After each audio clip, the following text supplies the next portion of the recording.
చంద్రబాబు నాయుడు అధికారంలోకి వచ్చినాక తాను మొట్టమొదటి బడ్జెట్ ప్రవేశపెట్టేటప్పుడు తాను రిలీజ్ చేసిన సోషియో ఎకనామిక్స్ అది, తన హయాంలో రిలీజ్ చేసిన సోషియో ఎకనామిక్స్ అది.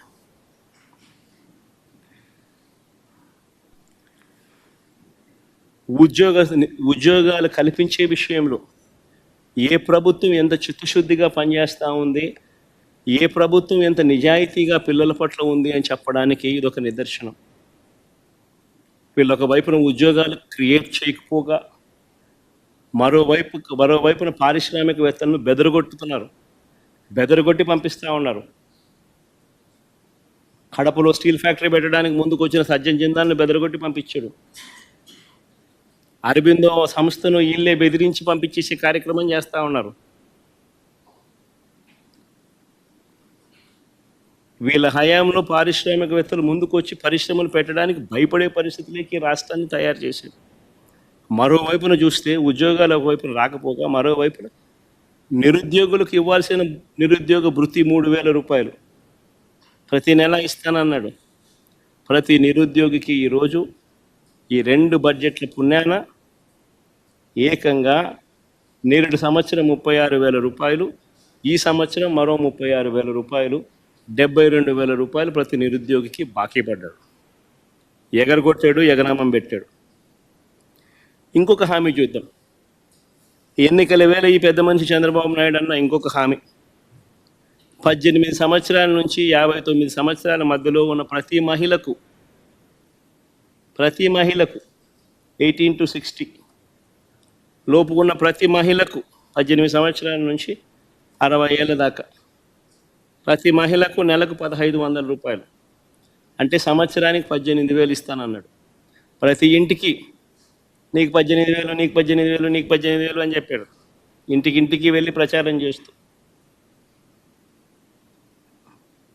ఆడబిడ్డ నిధి అని చెప్పి ఒక పేరు కూడా, బ్రహ్మాండమైన పేరు కూడా పెట్టాడు.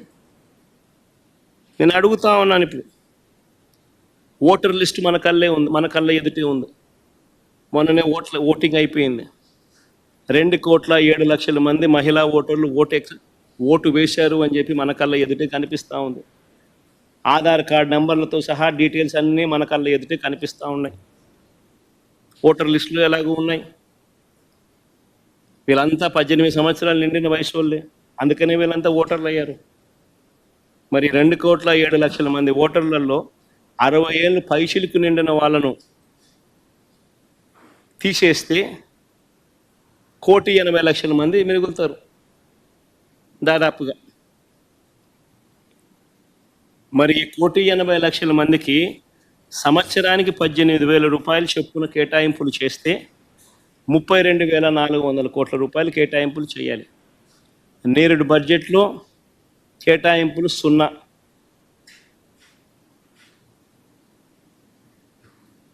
ఈ బడ్జెట్లో కేటాయింపులు 0.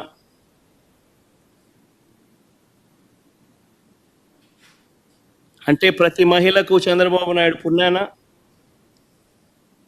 ఈ 2 బడ్జెట్లతో కలిపితే నేరుడు సంవత్సరం 18,000 రూపాయలు యగనామం ప్రతి మహిళకు, ఈ సంవత్సరం మరో 18,000 రూపాయలు ప్రతి మహిళకు యగనామం. ప్రతి మహిళకు చంద్రబాబు నాయుడు 36,000 బాకీ ఉన్నాడు.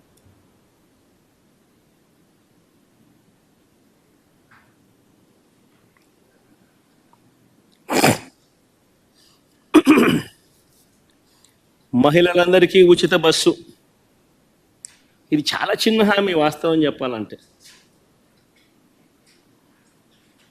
సంవత్సరానికి మహా అయితే నెలకు 275 కోట్లు కావచ్చు, సంవత్సరానికి మహా అయితే 3,500 కోట్లు కావచ్చు.